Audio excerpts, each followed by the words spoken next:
Okay, welcome at the celebration of the European Literatuurprijs 2023 for the novel Check Out 19 from Claire-Louise Bennett and her translators Karina van Santen and Martine Vosmaer. The prize awards a novel written in a language of a European country. The prize also recognizes the Dutch translation of the novel, which is considered an example of excellent translation. Yesterday, our laureates were in The Hague to receive the European Literatuurprijs. Today, we prize them again in Amsterdam in the Dutch Center of Literature. Why would you celebrate receiving an award only once when you can celebrate twice? And as our writer Claire-Louise Bennett shows in her work, she's fond of repetition as a stylistic device. So here we are.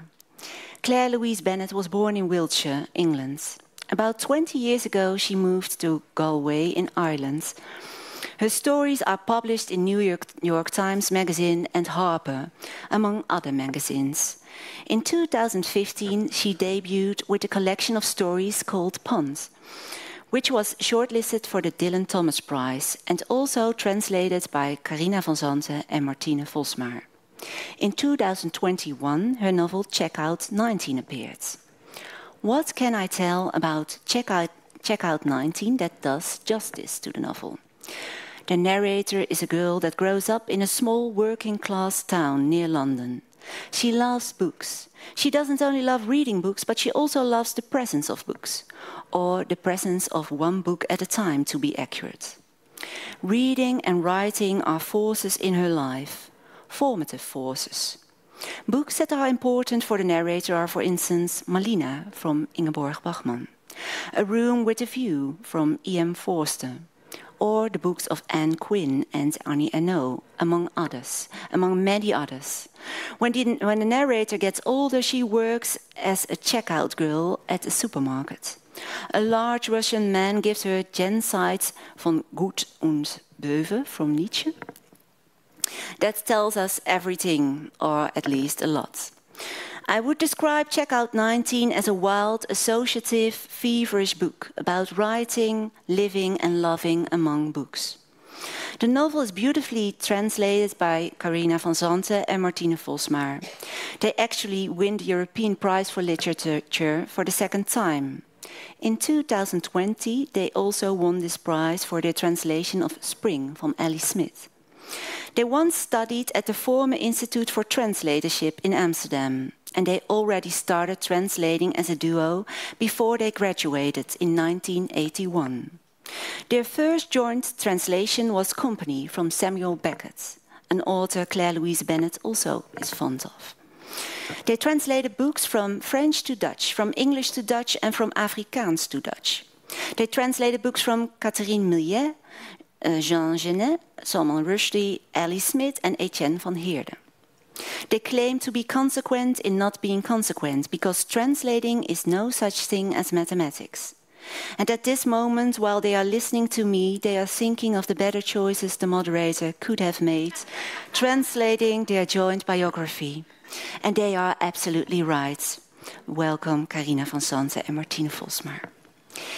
In addition to chairwoman Christine Otte, the jury of the European Literatuurprijs 2023 consists of reviewer and poet Iduna Paalman on behalf of De Groene Amsterdammer, literary translator Adrie Boon.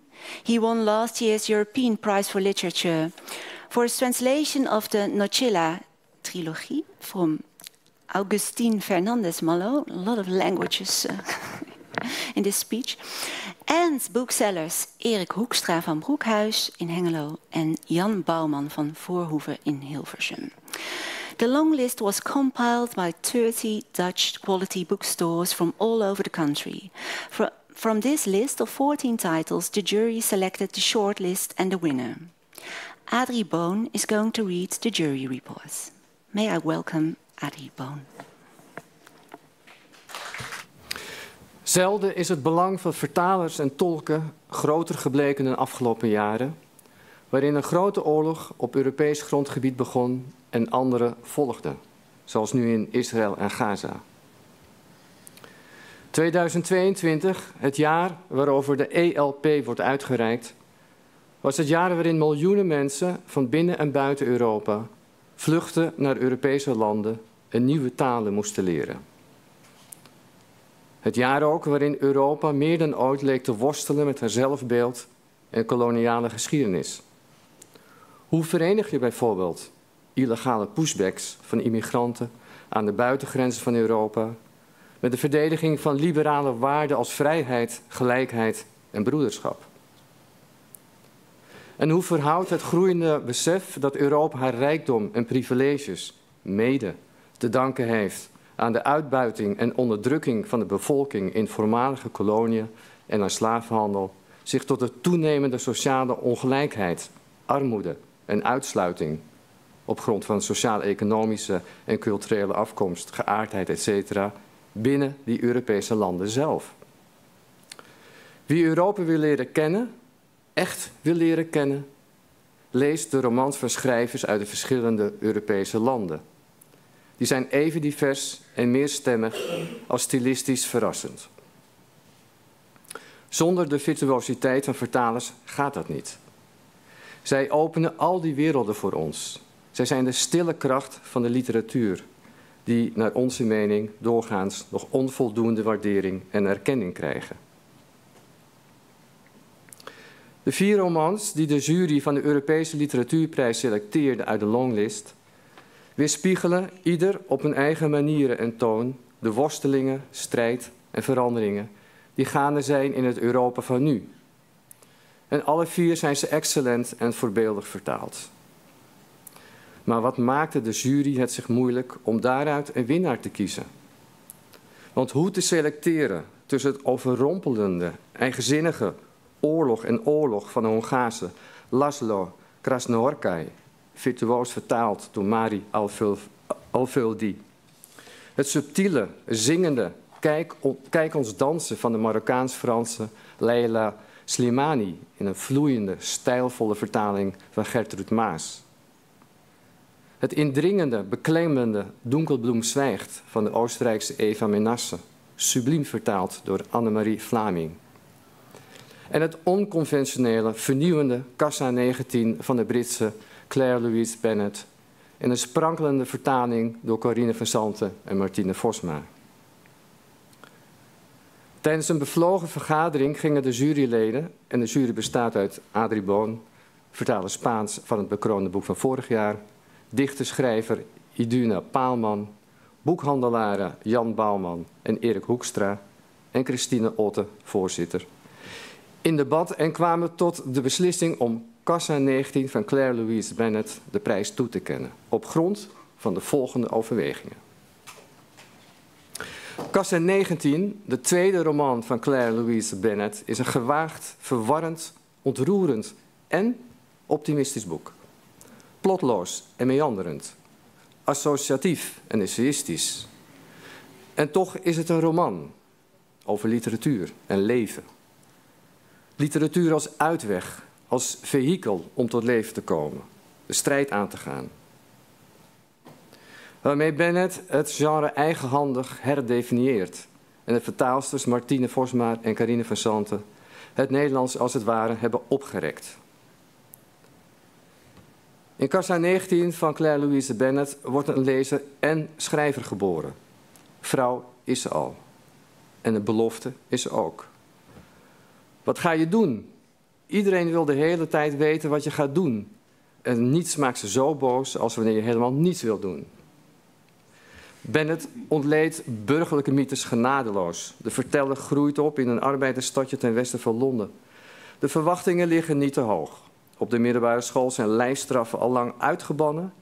Maar om de leerlingen toch in het gereel te houden, kregen ze keer op keer te horen dat geen berg te hoog was. Dat ze alles zouden kunnen bereiken, als ze zich er maar toe zetten. De ik-figuur, niet verzetten. De ik-figuur en haar klasgenoten trappen niet in die zoete broodjesflauwekul, zoals Bennett het noemt in de rake omzetting van naar het Nederlands. En daarom waren de meeste lessen rampzalig. Maar de naamloze ik in Kassa 19 ontsnapt. In romans. Ze leest. Van Tove Ditlevsen tot Anna Quinn, van Ingeborg Bachmann tot Edgar Allan Poe. We lazen niet om slim te worden en onze examens met de hoogste cijfers te halen. We lazen om tot leven te komen. De boeken lijken haar weg te sleuren bij zichzelf. Uit de onderdrukkende wereld waar je meedogenloos wordt overdonderd en tegelijkertijd te weinig gestimuleerd. En op hetzelfde moment lijken de boeken haar zo dicht bij zichzelf te brengen als ze nooit eerder was. Het wordt wild, buitensporig. Bennett stapelt associatie op associatie, fantasie op fantasie. De verhalen die de vrouw leest, maken eigen verhalen in haar los. Dit is wat literatuur vermag. Het ontketent een onstuimig dier dat al jaren onrustig lijkt te slapen en nu door de pagina's dendert. Herinneringen, anekdotes, sprookjesachtige personages passeren in het Engels en in de Nederlandse vertaling. Heel precies invoelbaar en dan weer nauwelijks navolgbaar de revue. Het boek viert de verbeelding en gaat tevens over hoe onze verbeelding gekluisterd en gestuurd wordt door een patriarchale, kapitalistische samenleving. Impliciet onderzoekt Bennett thema's als identiteit en wat het betekent om mens te zijn. Het is een opluchting om te voelen dat je uit veel meer bestaat dan alleen jezelf. De vertaalsters moeten zich vaak evenwichtskunstenaars op het slappe koord hebben gevoeld. Bennetts taal sprankelt en dartelt en vertoont de kenmerken van gesproken taal. Uiteraard is de parlandotoon een quasi-parlandotoon en subtiel georganiseerd, inclusief alle herhaling en ruis. Hè? Hè? Ja, echt? Ja, ja, die daarbij hoort. In de vertaling wordt dat vertellende stemgeluid, alsof iemand met een sigaret tussen de vingers en een glas wijn onder handbereik tegen je aan zit te praten, bewonderenswaardig consequent volgehouden. De jury van Kassa vindt Kassa 19 een hoopvol boek. Het is een ode aan lezen en aan de literatuur, aan de bevrijdende kracht ervan. In een tijd waarin bijna niets, en zeker literatuur niet, kan ontsnappen aan marktwerking en daardoor aan marginalisering, leest Kassa 19 als een vurig pleidooi voor literatuur, voor persoonlijke bevrijding en emancipatie middels lezen en schrijven. De oorspronkelijke, vrije, bijna anarchistische vorm van de roman lijkt uit te willen dragen dat alles mag en alles mogelijk is. En zet de lezer voortdurend aan tot nadenken, verder lezen en, wellicht, tot schrijven. Zo werkt Kassa 19 democratiserend voor de literatuur zelf. Met groot plezier kent de jury de Europese Literatuurprijs 2023 dan ook toe aan Kassa 19 van Claire-Louise Bennett, vertaald door Karina van Santen en Martine Vosmaer. Welcome. Thank you so much for being here. Claire-Louise, can you tell us something about how this novel came to you?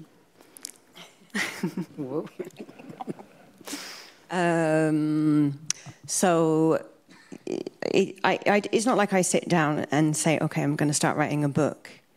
And then it's like page one kind of thing. I don't imagine it's like that for many writers, really. I don't know. But I'd had material for a very long time that I knew I wanted to do something with. And the material didn't really seem particularly connected. So there was material about a scene in the book, A Room with a View, which was sort of overlapped somewhat by the scene as it's depicted in the film, the Merchant Ivory film, with Helena Bonham Carter and the recently deceased Julian Sands. So that was one thing. And there was just a particular image that I had of the character Lucy Honeychurch being on the parapet across the bridge of the River Arno in Florence. And she throws something into the water. And I always really liked that. I always thought that was such a nice sort of something very strong about that. But anyway, as it turned out, when I read the book again 20 years later, I discovered that actually it wasn't her that threw the postcards into the river, it was George Emerson. So that was a bit weird. And at the time, I was reading some stuff by, what's his name? Murnane, Gerard Murnane, the Australian writer. He's a very interesting writer, actually. And I think it was in Border Districts. He was talking about what happens to a kind of an image that you have that's very, very strong if it's somehow disabused because of information that you kind of find out. It's shown to be incorrect, but you already... So his example was talking about the priesthood in Australia at that particular time, maybe the 80s. Loads of priests were leaving the priesthood. They just lost their faith. But he said, well, for so long, they've been kind of, talking about Christ and God and invoking this, and they must have some mental image and must have developed through speaking this way for, however many years they've been on the altar kind of doing it. What happens then to that mental imagery, which I thought was really wild, thinking about that. And you could kind of imagine it sort of still in your psyche, kind of shifting around, kind of disintegrating, and, what do you do with it, really? It's still there in a way, but it's just, yeah. So I was thinking about that, and what else was there? There was the school stuff, I suppose. The business with with the teacher and the experience with that, and the story, the story that the young character writes. Her first sort of story she writes in the back of an exercise book, and it's sort of like a fairy tale. So that was another thing, and so there were various things anyway, which didn't obviously sort of relate to each other, but somehow I wanted them to be in the same universe of a book. And it just took me quite a long time to figure that out. I was in London working on it quite a few years ago, and I just made a real mess of it, really. And then I suppose, COVID happened, and in Ireland we had a very long lockdown, and we had quite a strict lockdown. And it was very good for me because I was living in town in Galway at the time. I don't know whether you've been to Galway, but it's sort of like very touristy, and people go there to just get really shit-faced, and that's about it, really. and I lived like in the middle of about 5 bars, so it was just mayhem all the time. And plus, I couldn't really afford the rent entirely, so I needed to rent a room out on Airbnb, so I had a constant flux of people coming through the flat. So all that was gone, which was fantastic. And you don't realise how much of an impediment those things have been until they're not kind of happening anymore. And it was wonderful. So I just had this space then, and that's all you need, isn't it, really? God, it's not much, but it just space and some time and the pressure off. And it started to sort of, move around, and I don't know, I just got into it. And understood why it was I wanted them to belong, and it was all I was doing, because there wasn't much else to do. And it was, I really enjoyed doing it, it was kind of, I really enjoyed doing it. And I think as well, we were talking last night about restriction, and sometimes artists, creative people, particularly in theatre, sometimes talk about how useful it is to impose a restriction upon your practice, because it kind of then helps to sort of generate creativity. Well, I'm not sure, like rules and so on, like Kulapo do that, don't they? But I think the restriction that was there just in day-to-day life sort of maybe then enabled or encouraged a kind of a real exuberance and risk-taking creatively. So that's kind of how it came about, I think. I'll give you a completely different answer on another day, I suppose. Well, it's a great answer. Well, you've written a very wild book. What were your first thoughts when you read the book? Great words, lots of words and things happening, and not a story with chronological involvement, but just things and different kinds of words and different kinds of styles, and it's very much about language. That's what we like about it. Playing with language, see how far you can go with language, see how many words you can use and how far you can stretch sentences and what you can... Because I remember there were some sentences we thought it doesn't... I don't know if we asked you about it, but we thought, but the sentence somewhere in middle, it's kind of twists and ends in another way, and can we do the same thing? And in the end, yeah, we did something like that. We twisted too, but that's nice to do, because you think about it for hours and hours, and you change it and you rechange it and you rechange it, and then you think, no, we didn't understand after all, and then you start again. But how does it work? Because you both read the book and then you call each other and tell each other what you think. We always do. We look. It's about 300 pages. You do the first 50. I do the next 50, of course. And then we start translating the first draft, and then we send it to each other, and then we cross everything out and say, "No, this is stupid. It doesn't sound like anything. I'll do it this way," and then make remarks, and the track changes, and then it goes back to the other one, and she says, "Yeah, no, that you can't do that. This is idiotic. You didn't understand." You go back to the first draft, and after all our drafts, we're getting closer and closer together, and then we come to a decision. Okay, this must be it. Okay, but Martine, you disagree a lot with each other while translating? No, when we started to translate, we disagreed a lot. We'd say, "No, I feel something completely different." You lose all the with this flavor, don't you see that? But we don't have that anymore. And I remember that once we did a kind of workshop, and we had to translate the same piece, and we did it separately, and we didn't consult each other. And in the end, it turned out that our translations were almost equal. I mean, there were slight differences, but very little. And the translations that the other participants had made were very different. So our language, I mean, we're working together for more than 40 years now. So, yeah, our language is getting more together than ever. It's like having a marriage together. Yeah, sort of. Maybe better. Sorry, Jan. But do you hear Karina's voice in your head when you translate? You hear her corrections already? No.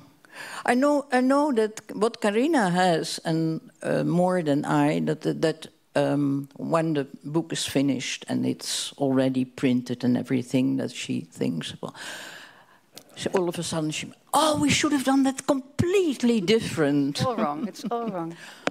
But I don't have.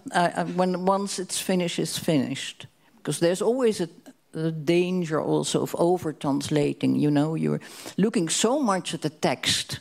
You can also look too much at the text. You go, and the funny thing is that sometimes it happens that we go back.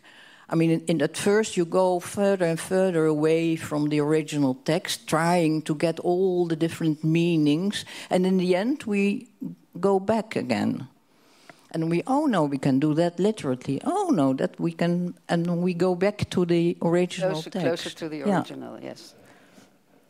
Well, Claire-Louise, you have chosen your words with love and care, and then you have to trust these two ladies. You don't know them at all, and you give them your book. What does that feel like? I think initially with my first book, Pond, that was also translated into a variety of languages.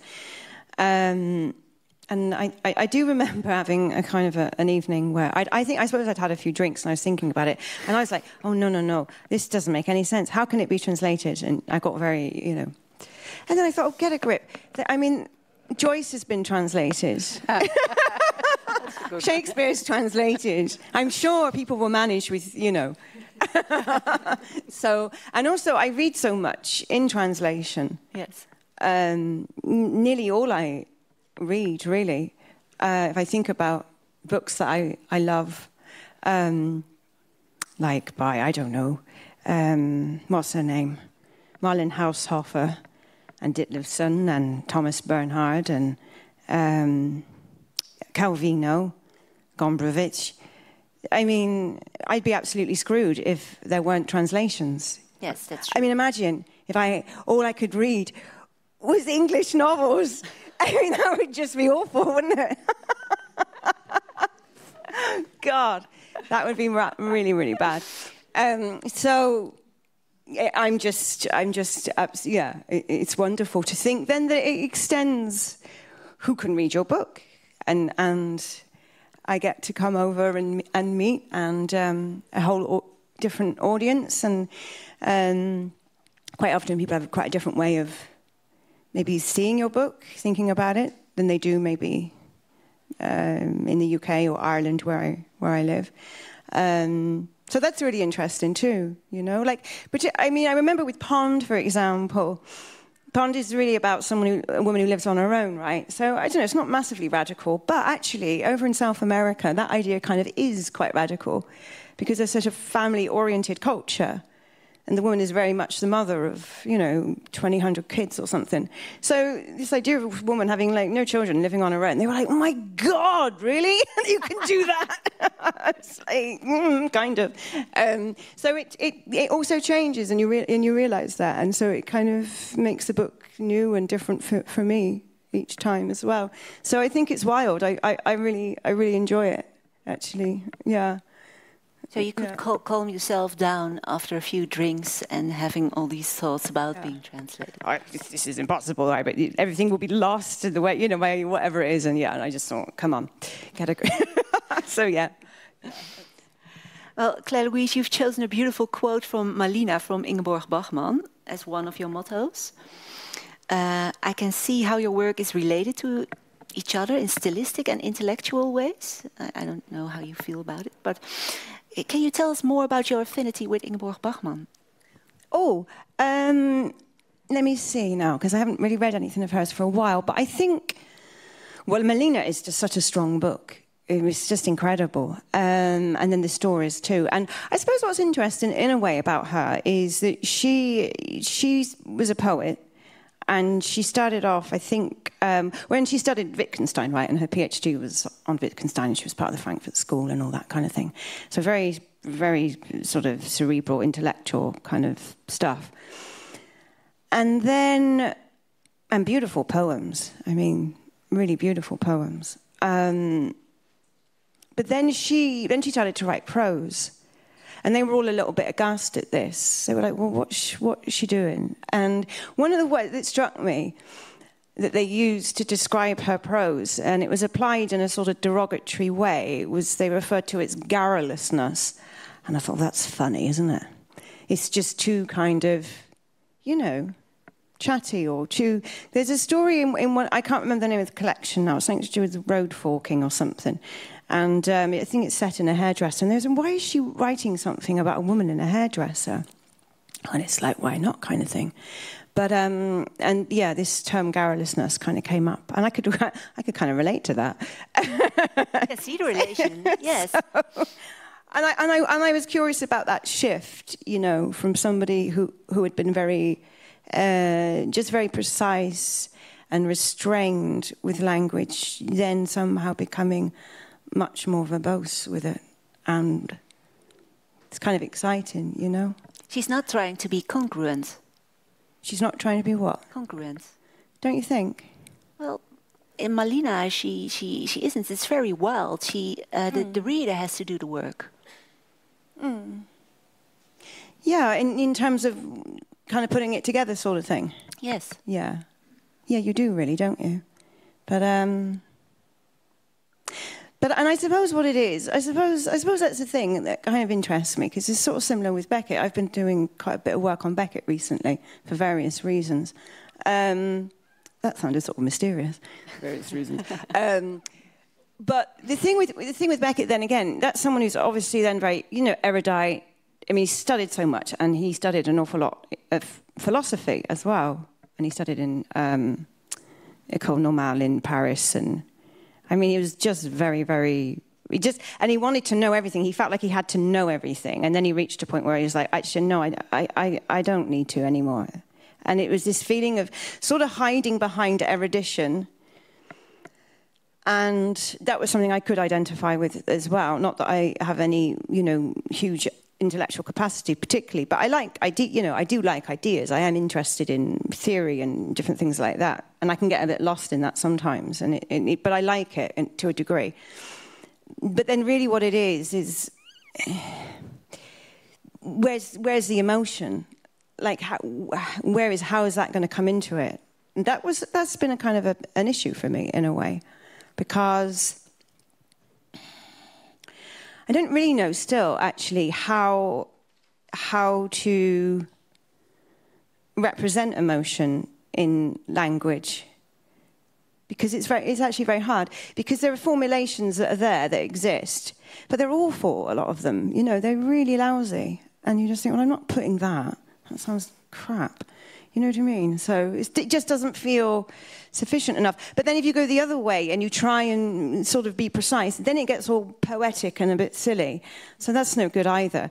And then it can be a real problem, actually. And extraordinarily, Beckett said in 1946 in a letter, I think it was to Thomas McGreevy, he said, I just want to write what I feel now. And to think Beckett said that, because he's not really a man that we associate with having a great dimension of feeling or emotion in his work. But actually, I was rereading the trilogy recently, and my God, I mean, it's so moving in places. You can really feel, actually, he's an incredibly sensitive person.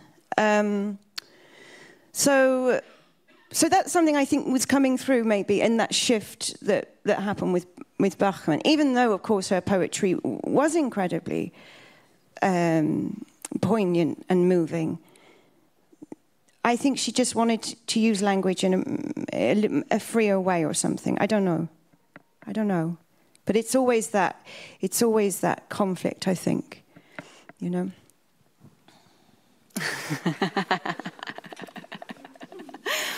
But that's something that must have really, that's appealing for you. That kind of writers, that kind of writing, that's something that inspired you to be free yourself in your writing. Yeah.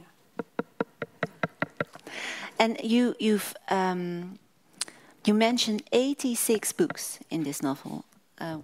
Yes, we've someone in the organization. What a show off! 86 books. Yeah, that's a lot. What does that tell you about the kind of writer Claire-Louise is? The books she mentions. Those 86 books she mentions in her novel, what does that tell you about the kind of writer Claire-Louise is? Well, it tells me that she reads a lot. Yes. But, sometimes writers will talk about other books, and then they will talk about it as if they will want to show you, look how much I read, and look how very clever I am, because I know this writer and that writer. But that was different, because most of the books are only mentioned. And you say things like, that was before I read her and him and him, and you're in the big, somewhere you say, I used to read only men, and then I started to read women. But without giving any judgments on the book, just pointing out some things that she was here too, and she hated it, or someone who committed suicide, and it wasn't actually supposed to be as many as that. What happened?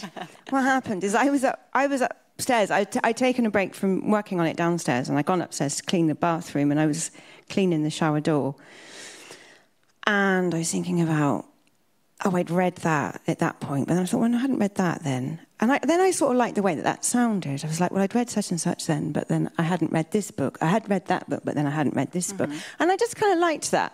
It's kind of nice in a way, because it was saying, well, there was that, but then there wasn't that.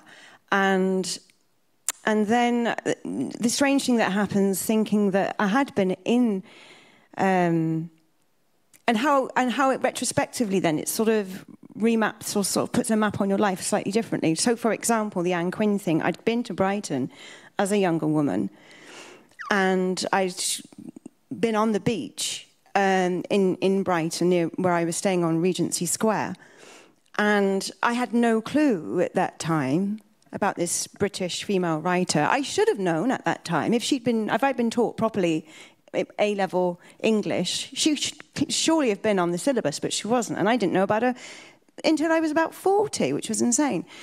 But the thing is she'd been on that beach. She was an incredible experimental woman who just wanted a different scale of living, really. She spent a lot of time in New Mexico, and she really hated like social realism, which was the thing that everyone was doing in Britain at the time, like 50s, 60s. She thought it was really boring. And it was kind of strange to think that there was something quite lonely about me being there at that time. And if I'd known about her, I wouldn't have felt quite through. I don't know. So it's annoying in a way. You think, well, I just hadn't read that book then by that point, and it would be another 20 years or so until I would, and then to feel then that experience sort of somehow then overlap each other, sort of retrospectively. You could have been another person. Well, I think I was another person. Well, but you could have been another person when you would have had read. But I tell you what, I had read I had read A Room with a View. So rather preposterously, I was walking around with a hat on and a very long skirt because I thought I was Lucy Honeychurch. So that was fine. There was always something. There's always something. But can you tell us more about this transformative power of reading? Well, I just did. Yes, but what happens? What happens in what way? In how it there are, for instance, I will read a passage. Okay, this is what you.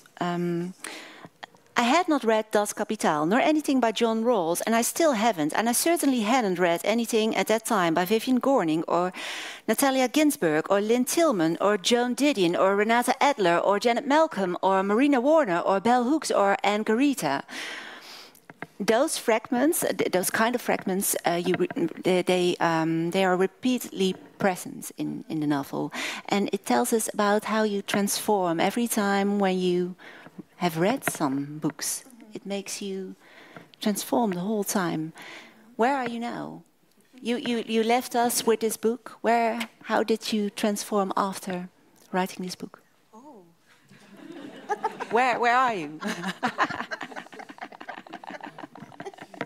Well, I'm mostly right here. Yes. What is the last book you've read? The last book I read was... it was Against Nature. I reread Against Nature by Huysman. He's Dutch, right, isn't he? But I say his name wrong, did I? How do you say his name? Huysman? What? He's Belgian. French-speaking Belgian. Oh, I thought he was Dutch. French-speaking Belgian. Okay, thank you. And what did it bring you? Well, I felt a bit nauseous, actually. There's a lot of, detail and I'd read it years ago. I do like it, though. I do like decadent literature. It's just so mad and it just sort of so baroque and piles things on, and he's on his own. And I do like books with people on their own in them. Once they start talking to somebody else, I just lose interest, really. Well, don't start talking to each other.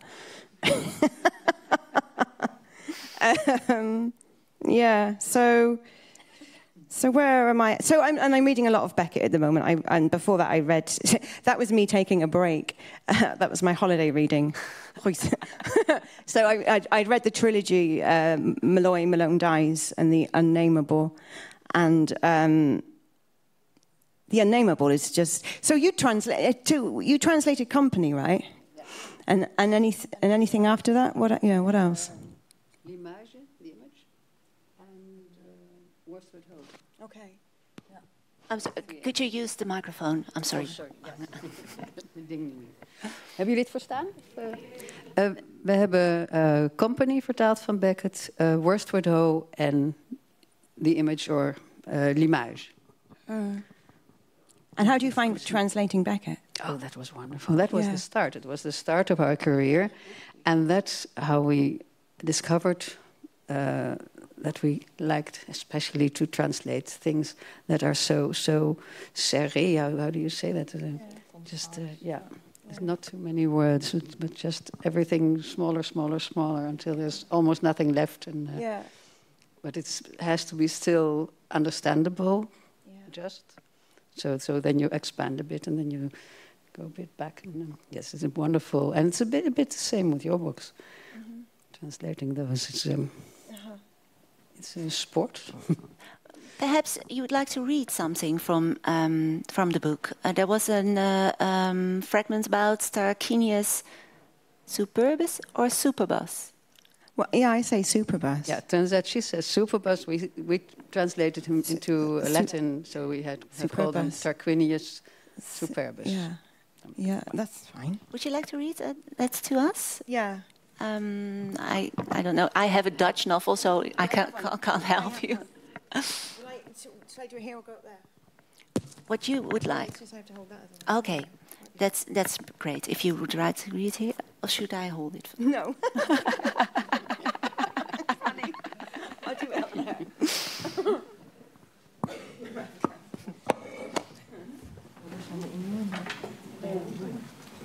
No, I left my glasses over there, but I think I can manage it. Let's see. Would you like mine? Are they very strong? Not really. Oh, Christ. I feel like I've had 2 bottles of wine. Maybe I have. Can I see that? Yeah, I can see that.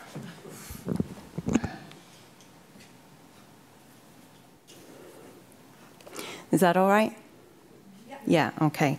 So this is the beginning of the 3rd chapter, which is called Won't You Bring in the Birds? And it starts with a citation from John Milton, from Areopagitica.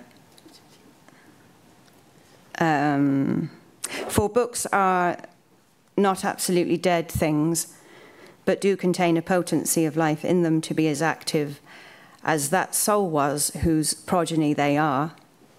Nay, they do preserve, as in a vial, the purest efficacy and extraction of that living intellect that bred them. When I was in my early 20s, I began to write a story about a man named Tarquin Superbus. Tarquin Superbus was a very elegant sort of man who lived in a very elegant European city sometime in a previous century. I didn't mention in the story which century the unfolding events described took place in. I simply wrote long ago at the beginning of the tale and left it at that, because I wasn't really sure myself when exactly or where exactly the story happened. In fact, my sense of when and where swung back and forth from one century to another, from one European country to the next. Sometimes, as I wrote, it seemed to me that my portrayal of this character, Tarquin Superbus, and the apartment and the city where he lived was very much in tune with the 1800s. At other times, it seemed to me that the vibe of what I was writing exemplified the mores of a much earlier time, somewhere around the beginning of the long Renaissance.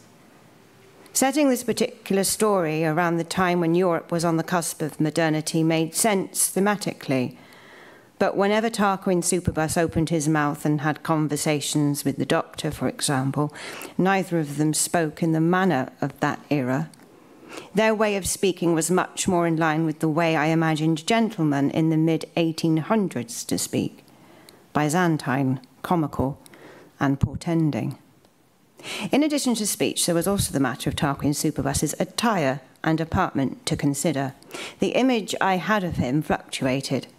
Sometimes he appeared to me as a trumped-up figure from Commedia dell'arte. The next minute he is looking spry in a perky tricorn.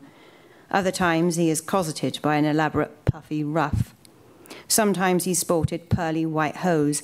Lo and behold, here he comes, light on his feet, in outlandish cross-gartered stockings, a la Malvolio. He often wielded a swinging cane with a silver top, and sometimes that silver top was in the shape of a Goya-esque owlet, with hungry, outstretched wings, and other times it was the dour tapered mask of Il Dottore, and other times still a plucky vole. Yet regardless of which sartorial flourish bedecked his attire, Superbus was nearly always swathed in a cape or a cloak. mostly a cloak that swelled and swung behind him as he strode past dim lanterns one after the next down this or that dark passageway. Sometimes it seemed there might well be a dagger or some such dastardly device tucked deep within its dark folds. Various accessories occurred to me on and on, popping up one after the next as if from out a magician's hat, and it vexed me that the marvellous mishmash of glad rags and clandestine accoutrements that came to mind whenever I thought about Tarquin's superbus would ultimately undermine the credibility of my story if I set them all down. But set them down I did, all the same, anachronism upon anachronism, because it was immensely enjoyable for one thing, and, historical incongruence notwithstanding, it seemed to me that such details lent this tale so much atmosphere and intrigue. Long ago. Long, long ago. Indeed, isn't that when all fairy tales occur? Long ago, no one quite knows when. As far as his apartment was concerned, the image that most came to mind was that of an aubergine. I've always been very taken with aubergines, with the way they are so tightly sheathed in a shining, bulletproof darkness. When I was a dismayed student in London, I often fantasized about hanging a great many aubergines from the square ceiling of my sketchy boudoir. Imagine lying there beneath such a pendulous chandelier of lambent gloom.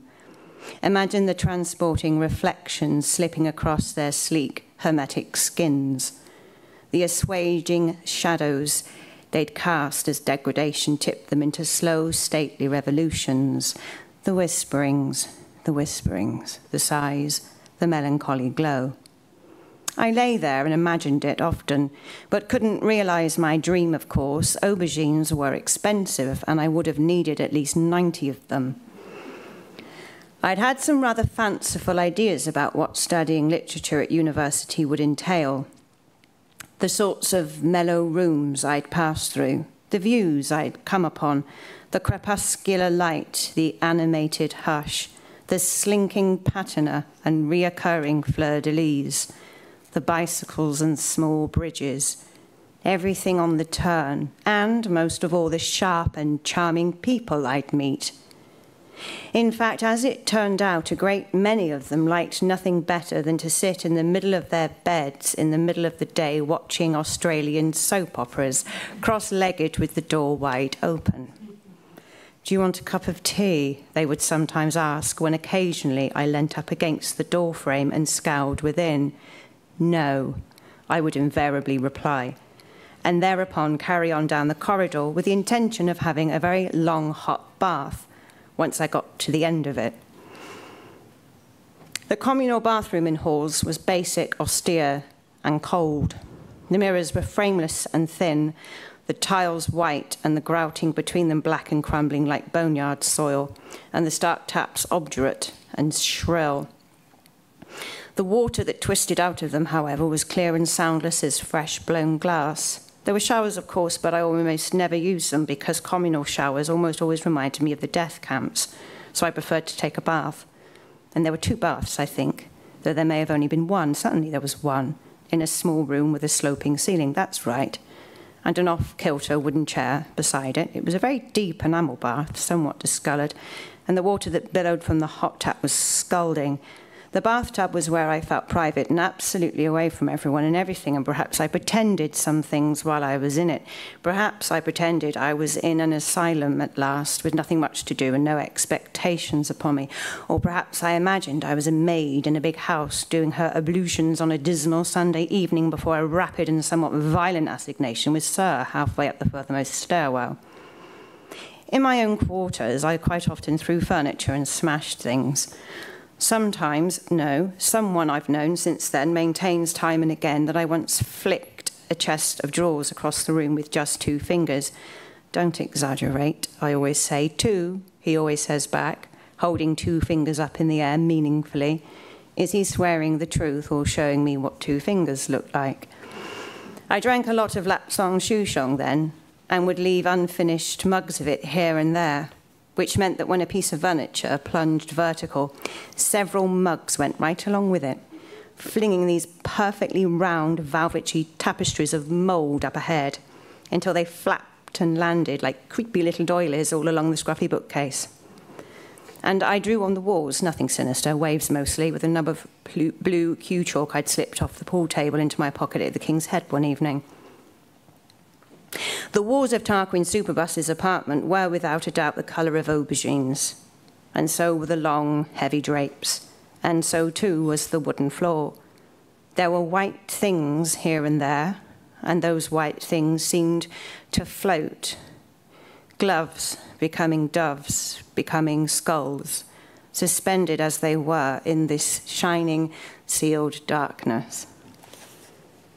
I read that without my glasses.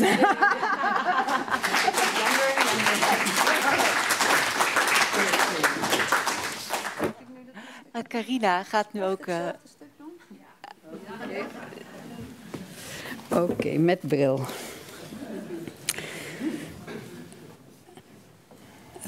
Want boeken zijn geen volledig dode dingen. Ze hebben een potentie van leven in zich die even actief is als de ziel wier nakomelingen ze zijn. Voorwaar, ze bewaren als in een viool de zuiverste werkzaamheid en extractie van het levende intellect dat hen heeft voortgebracht. Areopagitica bij John Milton. Toen ik begin 20 was, begon ik een verhaal te schrijven over een man die Tarquinius Superbus heette. Tarquinius Superbus was een zeer elegant soort man die in een zeer elegante Europese stad woonde, ergens in een voorbije eeuw. In het verhaal vertelde ik niet in welke eeuw de beschreven gebeurtenissen zich voltrokken. Ik schreef gewoon lang geleden, aan het begin van de vertelling, en liet het daarbij, want ik wist zelf ook niet precies wanneer of precies waar het verhaal zich afspeelde. Eigenlijk slingerde mijn gevoel van waar en wanneer heen en weer van de ene eeuw naar de andere, van het ene Europese land naar het volgende. Soms vond ik tijdens het te schrijven dat mijn portrettering van dat personage Tarquinius Superbus en het appartement en de stad waar hij woonde heel erg klopte met de 19e eeuw. Op andere momenten vond ik dat de sfeer van wat ik schreef de mores van een veel vroegere tijd illustreerde, ergens rond het begin van de lange renaissance. Thematisch leek het logisch om dit speciale verhaal te laten spelen rond de tijd dat Europa op de drempel naar de moderne tijd stond. Maar elke keer dat Tarquinius Superbus zijn mond opendeed en gesprekken voerde met de dokter bijvoorbeeld, spraken ze geen van beiden in de trant van dat tijdperk. Hun manier van spreken kwam veel meer overeen met de manier waarop, naar mijn idee, heren halverwege de 19e eeuw spraken. Byzantijns, komisch en beladen. Naast het taalgebruik moest ik ook de kwestie van Tarquinius' kledij en appartement in ogenschouw nemen. Het beeld dat ik van hem had fluctueerde. Soms zag ik hem als een verzonnen figuur uit de Commedia dell'arte. Het volgende moment is hij kwiek met een zwierige driekante steek. Andere keren wordt hij gewiegd door een uitbundige, mollige molensteenkraag. Soms droeg hij een parelwitte pofbroek. Zie aan, daar komt hij, lichtvoetig met zonderlinge kruisbandkousen à la Malvolio. Hij voerde vaak een wandelstok met zilveren knop en soms had die zilveren knop de vorm van een Goya-achtig uilskuiken met hongerig gespreide vleugels. En dan weer van het strenge, spits toelopende master van Il Dottore. En weer andere keren van een kranige woelmuis. Maar ongeacht de gracieuze tierenlantijnen die zijn uitdossing sierden, was Superbus bijna altijd gehuld in een cape of een schoudermantel. Meestal een schoudermantel die achter hem aanzwiepte en zwierde als hij langs de ene na de andere zwakke lantaarn beende of door deze of gene duistere corridor. Soms leek het of er een dolk of een soortgelijk lafhartig voorwerp diep in de donkere plooien verborgen zou zitten. Diverse accessoires schoten me te binnen. Het ene na het andere dook op, als uit de hoed van een goochelaar. En het ergerde me dat de magnifieke mengelmoes van chic, cachet en clandestine accessoires die me invielen wanneer ik aan Tarquinius Superbus dacht, uiteindelijk de geloofwaardigheid van mijn verhaal zouden ondermijnen. Als ik ze allemaal opschreef. Maar ik schreef ze toch op. Anachronisme na anachronisme. Ten eerste omdat het enorm plezierig was, en ondanks de historische incongruentie, omdat dergelijke details de vertelling zoveel sfeer en intrige leken te verlenen. Lang geleden, lang geleden. Is dat overigens niet wanneer alle sprookjes zich afspelen? Lang geleden, niemand weet precies wanneer. Wat zijn appartement betreft was het beeld dat het sterkst in me opkwam dat van een aubergine. Ik ben altijd erg gecharmeerd geweest van aubergines. Van de manier waarop ze zo strak verpakt zijn in een glanzend, kogelvrij duister. Toen ik een ontgoochelde student in Londen was, fantaseerde ik vaak dat ik een heleboel aubergines aan het vierkante plafond van mijn vage boudoir hing. Stel je voor onder zo'n bungelende kroonluchter van zwartmoedige glans te liggen. Stel je de overweldigende reflecties voor die over de gladde hermetische huid glijden.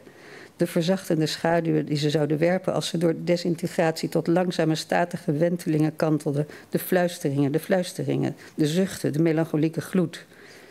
Ik lag daar en stelde me dit vaak voor, maar kon mijn droom natuurlijk niet verwezenlijken. Aubergines waren duur en ik zou er minstens 90 nodig hebben. Ik had tamelijk fantastische ideeën gehad over wat letterkunde aan universiteitsstuderen zou inhouden. De diverse zacht getinte ruimtes waar ik doorheen zou komen, de uitzichten die ik zou ontdekken, het gedempte licht, de geanimeerde stilte, het sluipende patina en de steeds terugkerende Franse lelies, de fietsen en bruggetjes. Alles op een keerpunt en vooral de slimme, charmante mensen die ik zou ontmoeten. Eigenlijk bleken velen van hen niets leuker te vinden dan midden overdag midden op hun bed te zitten en met de deur wijd open in kleermakerszit Australische soaps te kijken. Wil je thee? Vroeg ze soms als ik tegen hun deurpost leunde en fronsend naar binnen keek. Nee, antwoordde ik stevast, waarop ik doorliep met de bedoeling aan het eind van de gang een heel lang heet bad te nemen. De gemeenschappelijke badkamer in het studentenhuis was rudimentair, sober en koud. De spiegels waren lijstloos en dun, de tegels wit en de voeg ertussen zwart en brokkelig als de aarde van een knekelveld en de starre kranen onverzettelijk en schril. Maar het water dat eruit wentelde was helder en geluidloos als pasgeblazen glas. Er waren natuurlijk douches, maar die gebruikte ik bijna nooit, omdat gemeenschappelijke douches me bijna altijd deden denken aan de vernietigingskampen.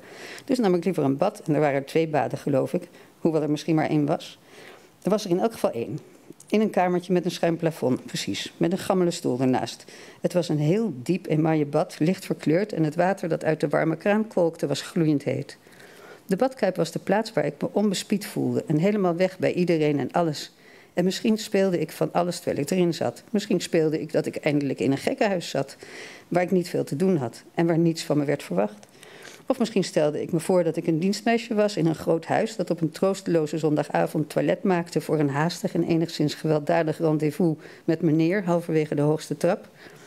In mijn eigen kamer gooide ik vaak met meubels en sloeg dingen kapot. Iemand die ik uit die tijd ken blijft volhouden dat ik een keer een ladekast door de kamer heb gemapt met maar 2 vingers. Niet overdrijven, zeg ik altijd. 2, zegt hij altijd terug, met 2 veelbetekende vingers in de lucht. Zweert hij dat het waar is? Of laat hij me zien hoe 2 vingers eruit zien? Ik dronk toen heel veel lapsang souchong en liet her en der halflege bekers staan. Wat betekende dat wanneer een meubelstuk een verticale duik maakte, diverse bekers meegingen en van die volmaakt ronde fluwelige schimmeltapijtjes voor zich uitsmeten. Tot ze met een klets landden als griezelige kanten kleedjes overal tegen de sjovele boekenkast. En ik tekende op de muren, niets onheilspellends, vooral golven, met een stompje blauw krijt van de biljarttafel dat ik op een avond in de King Z in mijn zak had gestoken. De muren van het appartement van Tarquinius Superbus hadden ongetwijfeld de kleur van aubergines. Net als de lange zware gordijnen en ook de houten vloer. Er waren her en der witte dingen en die witte dingen leken te zweven. Handschoenen werden tortelduiven, werden schedels, hangend in dit glanzende, verzegelde duister. That's it. Thank you very much. Martine, do you remember if there were phrases in this fragment that were complex or challenging to translate? Well, the problem with the problems is that when you solve the problem, you forget it. It's no longer a problem. Well, then it's no longer a problem. So in the beginning, there's a lot of problems. We make lists of problems. And then when we go through the translation a second time, the list gets shorter and shorter and shorter and shorter. And in the end, there's no problem anymore. Or there may be 2 or 3 things that we ask the writer. What kind of things did you ask the writer? Gives us some enlightenment. But I remember when we asked you, but it was not about this book, it was about poems. There was one section which was almost Joyce-esque. And we asked you something and you said, well, just don't explain. It's like poetry. Okay. So treat it like poetry. That's, treat it like poetry. Yeah. So that's what we tried to do, treat it like poetry. Because it's made up words in it, I think. Yeah. That was it. Well, we don't mind made up words. Yeah. But We love making up words. yeah, but we thought maybe there was a meaning in it that we didn't grasp. Okay. And you just said, well, don't explain. So, well, We didn't. so the Dutch reader won't grasp it either. But yeah, I wasn't actually with you. It was with a couple of younger translators yesterday, and we were kind of talking about this sort of difficulty, I suppose, that sometimes I might write something without really knowing sort of what it means or why it's come about or how it fits in or what its function is. Now, I know that about a particular section of the book. But when they're translating it, actually it was because we were talking about ambiguity and about how there just can't really be any. But I'm like, well, what if you as a writer don't really know even yourself? You know what I mean? Yeah. So it's very hard then for me to kind of try and rationalize it or explain it in some way because it just was not there when I did it. Yeah, no, I understand. Yeah. So but their difficulty is then it's like, well, when they're reading a text or they're translating a text, it's not coming from that same place as it is when I first did it. You know what I mean? So how do you actually translate or stay close to that idea of not knowing? You know what I mean? That's quite hard, I would think. Yeah, that's very complicated. But sometimes we just want to know what is there without explaining it to the reader. But we have to feel. We feel that we have to understand it before we can translate it, even if for the reader it still remains very obscure. And did you come to some kind of understanding of that passage?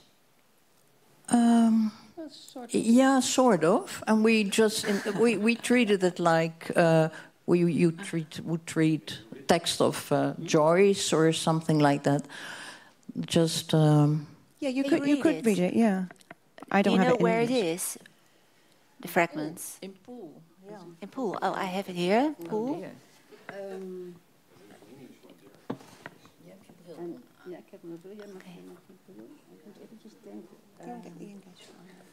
Ik heb ook mijn computer, dus ik kan het gewoon zoeken.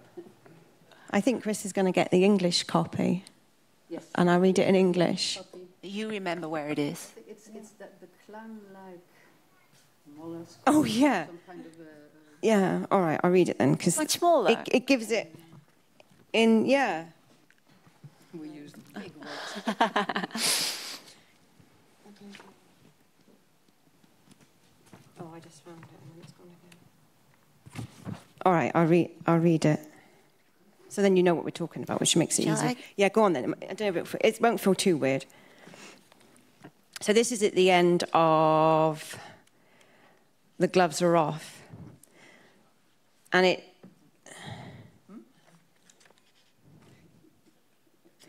So she's just actually been... So it's kind of strange, because actually what she's been talking about is clearing leaves out the front of the house. So that's all she's doing, really, is clearing the leaves. I'm just going to read, just to give you a sense of the shift, I suppose, because there is a shift. Where would be a good place then? I couldn't continue with the tools, so put them down and carried on with my hands, which were ungloved, and very soon they were stinging, which was fair. Come on then, I thought, and watched as my hands tore around indiscriminately. Is this kind of frenzied pulling and wrenching what happens once you begin? Perhaps I really hate all this stuff, and it is a very normal and human thing to wish to crush it. But no, not that. I wasn't pitting myself against nature or anything as hammy as that. I was suddenly desperate to get rid of all this dishevelled foliage, it's true, but the reason I soon realised was because I wanted to get to bare soil. I missed it. It was all covered over, and I wanted so much to push everything aside and see the earth. I'd had quite enough of leaves and flowers, all that rustling and blooming and liquid light. It was time for that to pack itself off, really. Except, of course, it doesn't go anywhere. It just sort of lies around like a lot of burst things and shrivels and withers and becomes very soggy and swamp-like. Oh, fuck the leaves and fuck the flowers. I want to see naked trees and hear the earth gasp and settle in a warm and tender mass of radiant darkness. I want to see the marks of hooves, not 11th hour disposable barbecues. I want most of all to get inside there. That's right, that's always been true. It's the first thing I can remember. Standing at the back window looking at the lawn and knowing exactly everything beneath it and wanting to get back there. You don't know how passionate it is down there. I believe that's where I lost my heart. Out beyond and way back and further past that still, and such was it since. But after all appearances and some afternoons misspent, it came to pass not all was done and over with. No, no, none shally-shally on that here hill. Ah, but that was idle then and changed, was not an old hand. No, no, none shilly-shilly on that here first rung. So much girded, and with new multitudes, a sun came purple, and the hail turned in a year or two. And that was not all. No, no, none ganny-ganny on that here moonloose. Turns were taken and time put in, so much heft and grimace there with calluses all along the diagonal, like no other time in the time taken back. That too like none other that can be compared to a bovine heat raising steam or the eye cast of a flailing comet. Back and forth, examining the egg spill and the cord fray and the clowning barnacle. And all day with no break to unwrap or unscrew or squint and flex or soak the brush. No, no, none flim-flim on that here cavorting mainstay. From tree to tree in the pond there deepening and some small holes appearing and any number of corn stalks twisting into a thing far from corn. That being the case, there was some wretched plotting turned to stone, holding nothing, no, no, none rubby-rubby on that here yardstick. Came then from the region of silt and aster, all along the horse trammel and fire valve, at first these sounds and then their makers. When passed betwixt and entered fully, pails were swung and notches considered, there was no light, no, none, none zvim on that here piss crater. And it being the day still considered, oh, all things considered, and not one mentioned since all names had turned in and handed back. Knowing this, the hounds disbanded, and knowing that the ground muddled headstones and milestones and gallows, and the almond-shaped buds of freshest honeysuckle. And among this chafing tumult, fates were scrambled, and mortality made untidy, and pithy vows themselves took a breather. This being the way and irreversible, homewards now was a lifted skeletal thing of the past, without due application or undue meaning. No, no, none shap on that here domicile shank. From right foot to left, first by the firs, then by the river, hung and loitered, and the blaze there slow to come, all night waking with no benefit of sleeping, and the breath cranking, and the heart place levering, and the kerosene pervading, but failing to jerk a flame from out any one thing. No, none. None whoosh, whoosh on that here burnished cunt. Oh, the earth and the women there, inside the simpering huts, stamped and spiritless, blowing on the coals, not far away, but beyond the way of return. Now, what was so hard about that?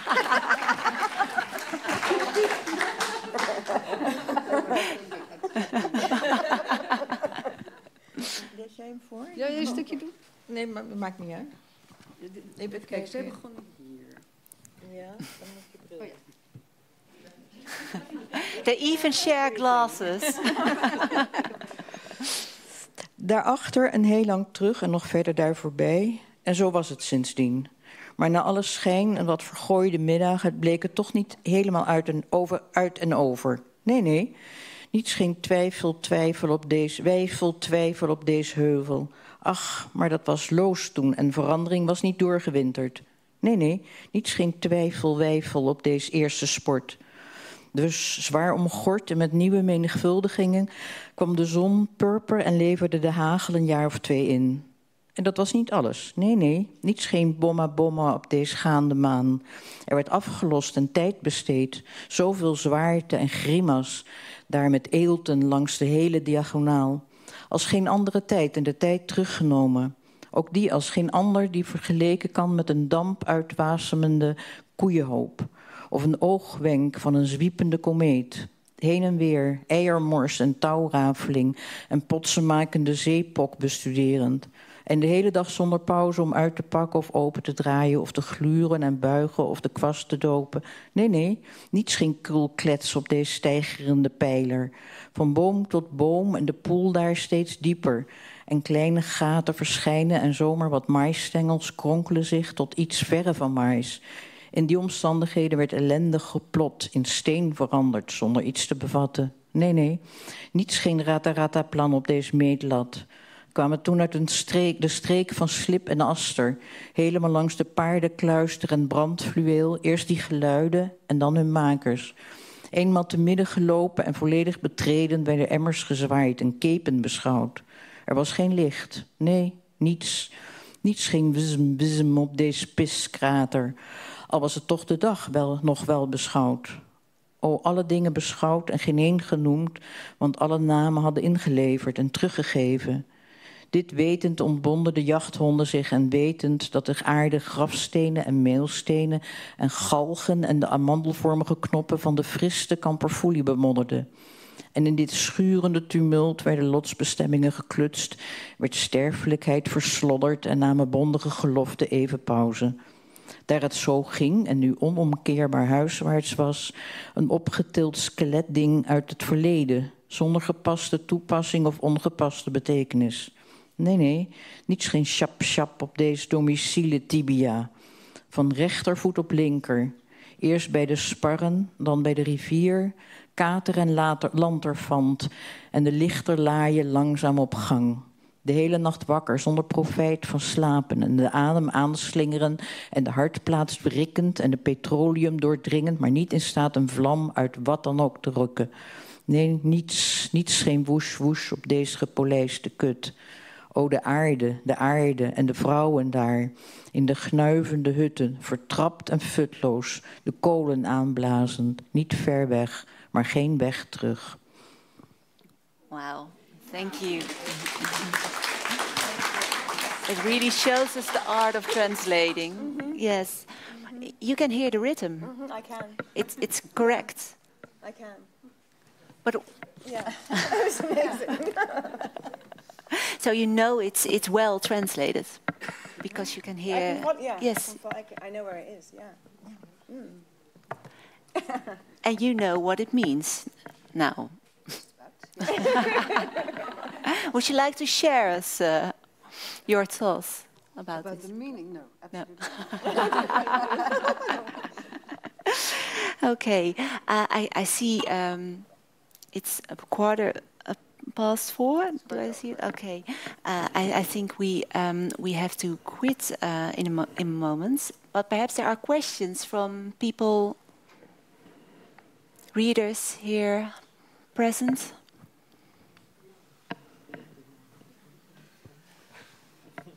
No? No questions? Not yet. Well, Claire-Louise, we are very curious. You are reading Bennett. I'm sorry, you are not reading Beckett. Beckett. It's very similar. It's very similar. But you are reading Beckett. What are you going to do with it? Is it for your new book, your new project? Just briefly, the Beckett archive is held at the University of Reading. There's just tons of material there. And I was made a creative fellow of the Samuel Beckett archive, actually 2022 to 2023, so it's nearly over now, but I didn't really get started properly. And then following on from that, I have a bursary to go over to the Atelier Samuel Beckett in France to work with Gars and Lazare, who are an Irish theatre company that produce a lot of his plays. So I don't know. I've got some ideas. I've got some ideas around archives and just the idea of memory and so on. But it might be something that's performed. I think okay. I quite like the idea of doing something live. So yeah, we'll see. Well, I heard you talking down there, so yeah, I wondered what you were cooking up. Well, Beckett was bilingual. Yes. And I thought he had a relationship with his Dutch translator. Met Jacoba van Velde. Well, he seems to be having quite a lot of relationships. I've been discovering he was quite big. Peggy Guggenheim was one. I didn't... Barbara Bray was... So he's Dutch translator as well. Okay. Do you know anything about that? I didn't come here to gossip. It was Jacoba van Velden. She was Her, yeah. And I think he knew her, and he knew it... At least he knew her brothers. No, her brothers. There was Geert and Bart van Velde. They're both painters. And she was translating Beckett. But I think he had a lot of relationships, Beckett. Yeah. Karina and Martine would be the ideal translators, of course, when you write about Beckett. That's very true. Yeah, he did, and I think there's, you know, I met his biographer actually when I was over in Reading. James Knowlson was his official biographer. We translated. Oh, you his Damned to Fame? Did you? Yeah. So I met him. Did you meet him ever? Did we? Yes, we did. Yes, we did. Yeah. Yeah. So he's 90 now, and it was really wonderful to meet him because he knew Beckett. So it's lovely to actually meet somebody who knew him, and he knew him for like 20 years or so. And he's working on something at the moment which will be published after his death, because there's loads of material that has come to light and lots of letters. So all this kind of stuff is shedding more light on his personal relationships, I suppose. So there's a lot more kind of, and they've, so wait and see. Yeah. Well, we are looking forward to your shared projects that will follow. Thank you. Thank you very much.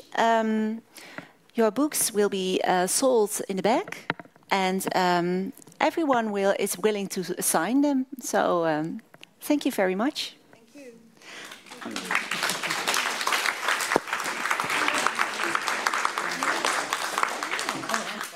I would also like to thank a few other people. The sponsors, Lira Fonds, de Lancy en de Lahanti Foundation. De partners, de Groene Amsterdammer, Spui 25, Atheneum Boekhandel, Hebban en de Schrijverscentrale. En de juryleden, Christine Otte, de voorzitter, Adrie Boon, die hier net zo'n mooi juryrapport heeft voorgedragen. En Iduna Paalman van de Groene Amsterdammer, Jan Balman, boekhandelaar en Erik Hoekstra, boekhandelaar. Well, we are going to have a drink together, so you are all welcome. Thank you very much.